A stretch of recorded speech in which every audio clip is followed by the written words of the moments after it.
Before you dismiss this as exaggeration, slow down. People don't usually die because of one dramatic mistake. They die because of small nightly habits repeated without awareness. Buddhism has warned about this for over 2,000 years, but modern life has trained us to ignore it. This is not about superstition. It's about cause and effect. What you do at night shapes your mind, your body, and eventually the conditions of your death. She didn't die because she was unlucky. She died because she kept doing the same thing every night. Here's the hard truth most people don't want to hear, and Buddhism never sugarcoats it. Night is not a pause button, it is a multiplier. What you carry into sleep does not fade, it intensifies. When the body becomes still, the conscious guard drops. The analytical mind relaxes. What remains is the deeper layer of the psyche, the part that absorbs impressions without questioning them. Buddhism understood this long before neuroscience confirmed it. The last mental state before sleep sets the tone for the nervous system, the subconscious, and the emotional baseline of the next day. She thought sleep was recovery by default. That belief was her mistake. Every night, she collapsed into bed mentally scattered, thoughts unfinished, emotions unresolved, stress humming under the surface. She told herself she was tired enough to fall asleep anyway, and she did. But falling asleep is not the same as resting. Sleep without mental clarity is not restoration, it is sedation. When the mind enters sleep cluttered, it does not empty itself. It organizes the clutter. It files anxiety into memory. It reinforces emotional patterns. It strengthens whatever mental habit was dominant. Fear becomes familiarity. Agitation becomes normal. Mental noise becomes background reality. This is how awareness erodes quietly. At first, the signs are subtle. She became more reactive, less patient. Her decisions felt rushed or emotionally driven. She misunderstood people more often. Small problems felt overwhelming. She blamed stress, age, or circumstances, never realizing the source was repeating every single night. The mind, when neglected before sleep, becomes blunt, not broken, just dull. And a dull mind does not recognize danger early. It does not regulate emotions well. It does not listen to the body's warning signals. Over time, this disconnect creates physical strain. The breath shortens, muscles remain tense even during rest. The heart works harder than it should. This is not mysticism, it is cause and effect. Buddhism teaches that awareness is like a flame. It needs oxygen. Nighttime negligence suffocates it slowly. No dramatic collapse, just gradual dimming. And when awareness dims, life becomes reactive instead of intentional. Death rarely announces itself loudly. It arrives after years of being ignored. When you ignore the mind at night, you train yourself to surrender responsibility for your inner state. You stop choosing clarity. You stop choosing presence. You stop choosing care. That surrender does not stay confined to sleep. It spills into waking life, into relationships, into health, into decisions that quietly shape your future. She did not die because she slept. She died because she never truly rested. Rest requires attention. It requires closure. It requires facing the mind instead of abandoning it. When night becomes a dumping ground for unresolved tension, the body eventually pays the price, not out of cruelty, out of imbalance. If this feels uncomfortable to hear, that's a good sign. Discomfort means awareness is still alive. Buddhism never aimed to comfort the ego. It aimed to wake the mind before it's too late. Ignoring the mind before sleep is not harmless. It is not neutral. It is not normal. It is training yourself to disappear a little more every night. 2. Clinging to distraction at night invites decay. Distraction feels innocent at night because it wears the mask of relief. After a long day, the mind craves escape, not awareness. Buddhism calls this craving, and craving always has a cost. When the mind clings to stimulation before sleep, it is not relaxing, it is refusing to let go. She told herself she deserved it. One more video, one more scroll, one more noise to drown out the silence. The problem was never the screen itself. The problem was what she was avoiding. Night removes external demands, and when demands disappear, the mind is forced to face itself. Distraction becomes the fastest way to escape that confrontation, but escape at night is expensive. When the mind remains externally hooked, the nervous system stays activated. The body prepares for engagement instead of repair. Hormones linked to alertness remain elevated. The heart does not fully slow. The breath does not deepen naturally. The body enters sleep half awake, never fully surrendering into restoration. This is how decay begins quietly. Buddhism teaches that attachment creates suffering because it binds the mind to what is impermanent. Nighttime distraction is attachment intensified. The mind learns that peace must come from outside input. Silence becomes threatening. Stillness feels unsafe. Over time, the inability to sit with quiet becomes an inability to sit with oneself. She did this every night, not dramatically, consistently. At first, it looked harmless. Sleep still came. Mornings still arrived. But quality eroded. She woke up tired, even after hours in bed. Her patience shortened. Her emotions felt heavier without clear cause. These were not random symptoms. They were signs of a nervous system denied recovery. The body can tolerate neglect for years. It cannot tolerate it forever. Distraction trains the mind to fragment. Instead of settling into one coherent state, attention splinters. This fragmentation weakens awareness. When awareness weakens, the body loses an important regulator. Stress responses stay active longer. Healing processes activate less efficiently. Small imbalances accumulate unnoticed. This is why Buddhism treats constant stimulation as a form of suffering, not pleasure. The most dangerous part is how normal it feels. Everyone does it. Everyone scrolls. Everyone fills the night with noise. That normality is exactly what makes it lethal over time. Decay rarely announces itself as danger. It disguises itself as routine. She didn't realize she was exhausting her system every night by refusing to let it be quiet. Silence is not empty. Silence is diagnostic. It reveals tension, unresolved emotion, and mental addiction. Distraction blocks the signal. When the signal is blocked long enough, the system fails without warning. People assume death arrives from sudden causes. In many cases, it arrives from a body that never fully recovered from years of overstimulation. Clinging to distraction at night is not indulgence.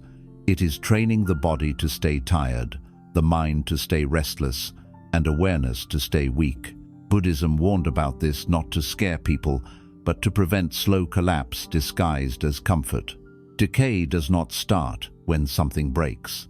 It starts when rest is replaced with noise. 3. Going to sleep with unresolved emotions. Poisons the heart. Most people underestimate emotional weight because it is invisible. Buddhism never made that mistake. In Buddhist psychology, emotions are not just feelings, they are forces. Whatever is not observed, acknowledged, and released does not disappear. It settles into the body.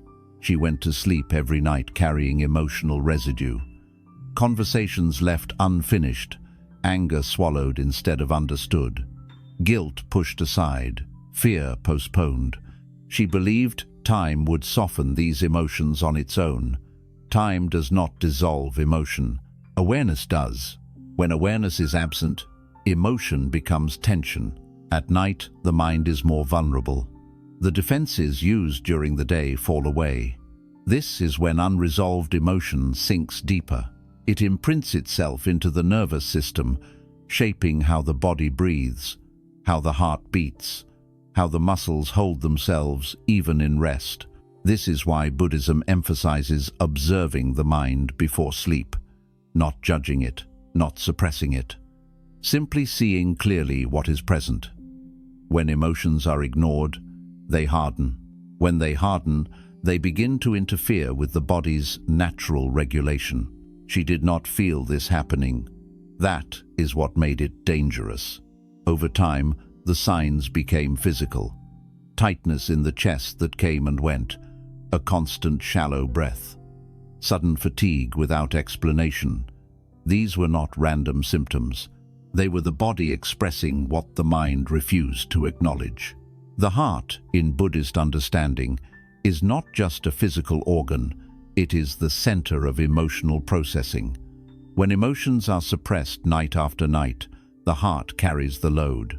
Stress hormones increase, inflammation rises quietly, sleep becomes lighter, less restorative, even if hours remain the same. This is not metaphor, this is accumulation. People often say, "I'll deal with it later." Later rarely comes. What comes instead is emotional congestion. The body cannot metabolize what the mind refuses to face. Over years, this congestion weakens resilience. The system becomes fragile without anyone noticing. She believed she was strong because she kept going. Buddhism would call that ignorance, not strength. Strength is clarity. Strength is presence. Strength is facing what is uncomfortable before it becomes destructive. Unresolved emotion before sleep poisons the heart, not suddenly, but progressively. The damage is not loud. It is subtle, cumulative, and deeply internal. This is why death during sleep is often misunderstood. The body did not fail overnight. It reached a limit after carrying emotional weight alone for too long. When you lie down at night without releasing emotional tension, you are asking the body to carry what the mind refused to process. Eventually, the body answers, not with words, with collapse. 4. Sleep without awareness trains the mind for unconsciousness. Sleep feels passive, but in Buddhism it is deeply formative. The mind does not shut off when the eyes close. It shifts levels. What you repeatedly practice before sleep becomes the default mode of consciousness beneath the surface. This is why Buddhist traditions place so much emphasis on awareness at the threshold of sleep. She treated sleep as disappearance, as collapse, as escape from thinking. There was no intention, no grounding, no awareness of breath or body. She simply let herself drop into unconsciousness. Night after night, the mind learned that drifting was normal and presence was optional. This is how awareness is untrained. A mind that is never gathered before sleep becomes scattered even in rest. Instead of entering a coherent, regulated state, it fragments. Thoughts bleed into dreams. The nervous system remains partially alert. The body never fully settles. What looks like sleep is actually shallow disengagement. Buddhism warns that unconsciousness practiced daily becomes a habit that follows you everywhere. In waking life, it shows up as distraction, impulsive decisions, and emotional reactivity. In sleep, it shows up as rest that does not restore. And at death, it shows up as confusion instead of clarity. She didn't realize she was rehearsing this state every night. The mind behaves under pressure the way it has been trained during calm moments. If awareness is absent during sleep, it will not magically appear during crisis. Death is not a moment where discipline suddenly arises. It is a moment where habits reveal themselves. This is why Buddhist teachings connect sleep, meditation, and death. All three involve transitions of consciousness. How you cross one determines how you cross the others. She crossed into sleep without awareness for years. When the final transition came, the mind followed the same pattern, drifting, confused, ungrounded. People fear sudden death because they imagine shock. Buddhism points to something more unsettling, unpreparedness. A mind unused to presence cannot stabilize when stability matters most. Sleep without awareness is not rest. It is practice for unconsciousness. And unconsciousness, repeated long enough, becomes dangerous, not because of superstition, but because it weakens the very faculty that protects life. Awareness is not optional. It is protective. What you train at night, you carry with you to the end. 5. Night is when karma consolidates, not when it disappears. Karma is often misunderstood as fate or punishment. Buddhism never framed it that way. Karma is momentum. It is the accumulation of repeated patterns that shape the direction of life. Night is when that momentum settles and hardens. During the day, actions are scattered. Attention is pulled in many directions. At night, the system closes. What remains is whatever was repeatedly reinforced. This is why nighttime matters so much. It is when the mind integrates the day into habit. She believed nothing counted once the day was over. She thought night erased effort, mistakes, and mental states. In reality, night organized them. Every night she carried stress, distraction, avoidance, and emotional residue into sleep. Those patterns became stronger, not symbolically, neurologically. The brain learns through repetition. The nervous system adapts to what is familiar. When stress is familiar at night, the body learns to treat it as baseline. Healing mechanisms weaken because the system never enters safety. Repair is delayed. Resilience shrinks. This is karma in action. Buddhism teaches that intention matters as much as action. Nighttime is when intention is either clarified or abandoned. When awareness is absent, intention dissolves into habit.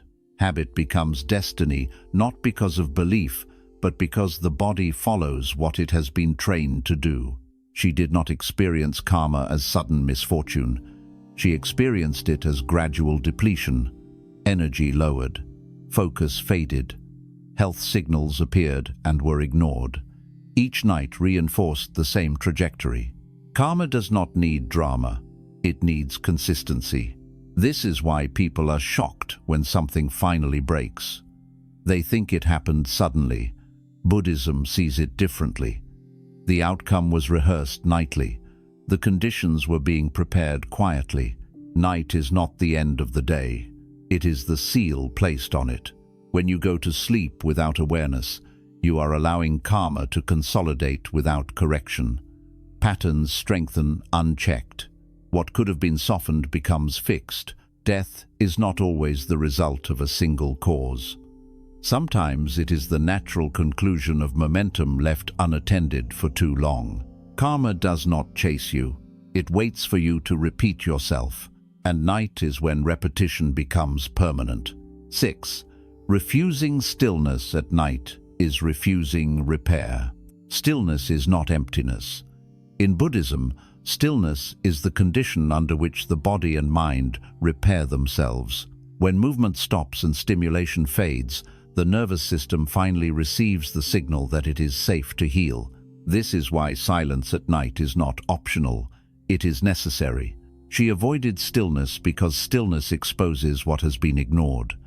When the noise fades, the mind begins to surface buried thoughts, unresolved emotions, and quiet fears. Instead of listening, she filled the space. Sound, light, distraction, anything to prevent stillness from speaking. But repair cannot occur in noise. The body does its deepest healing when the mind is settled. Hormonal balance, immune regulation, cellular repair, and emotional integration all depend on a state of calm presence. When the mind remains stimulated at night, these systems do not activate fully. The body stays in survival mode instead of restoration mode. This is not theory. It is biology aligned with Buddhist insight.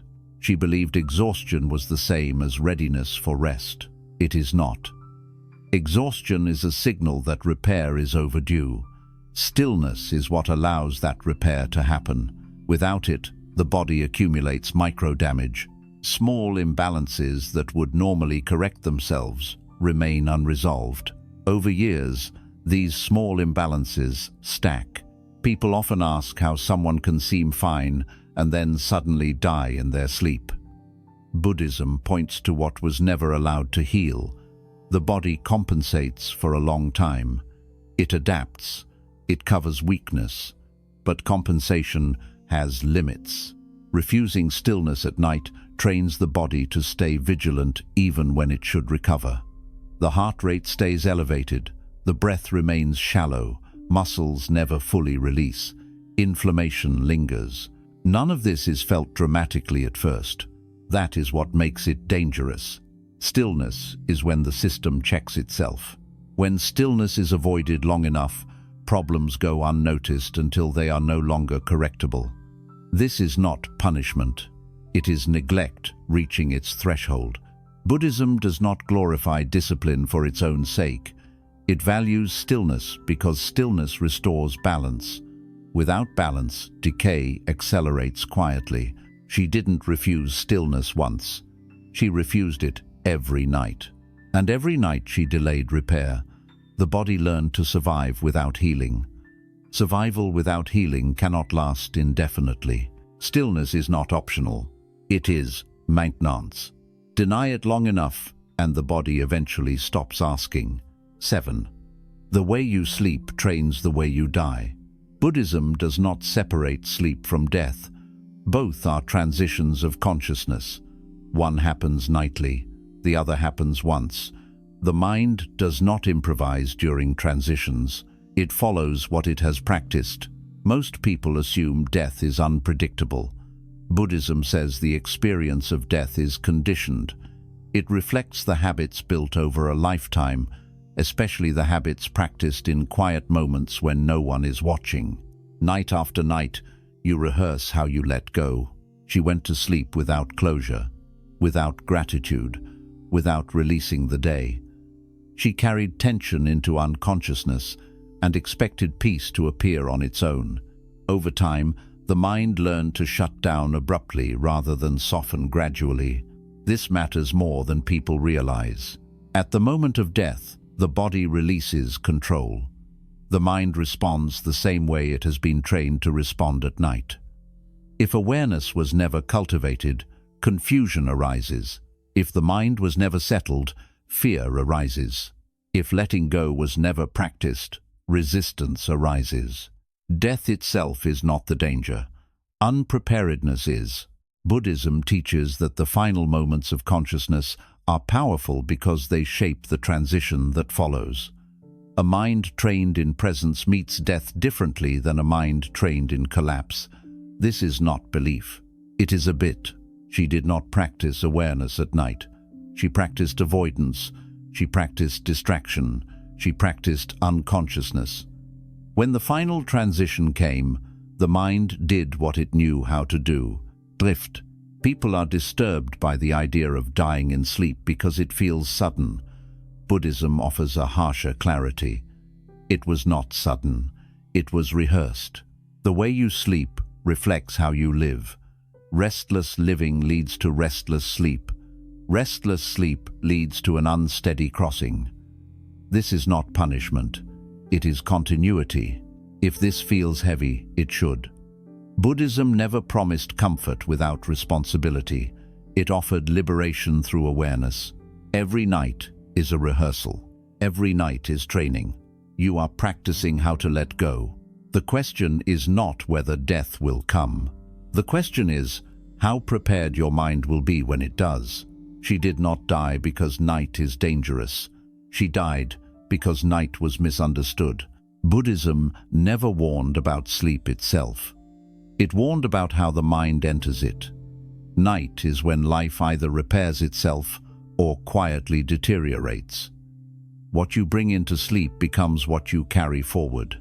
There is no pause, no reset, no erasure, only continuation. If death feels near when you do this at night, it is not a threat meant to scare you. It is a signal meant to wake you up while you still can. Awareness is still available. Stillness is still possible. Repair can still happen. Nothing needs to be extreme. Nothing needs to be dramatic. What matters is intention. What matters is presence. What matters is whether you stop surrendering your inner state at the most vulnerable moment of the day. Tonight is not just another night. It is a choice. The way you lie down is the way you are training your mind to let go.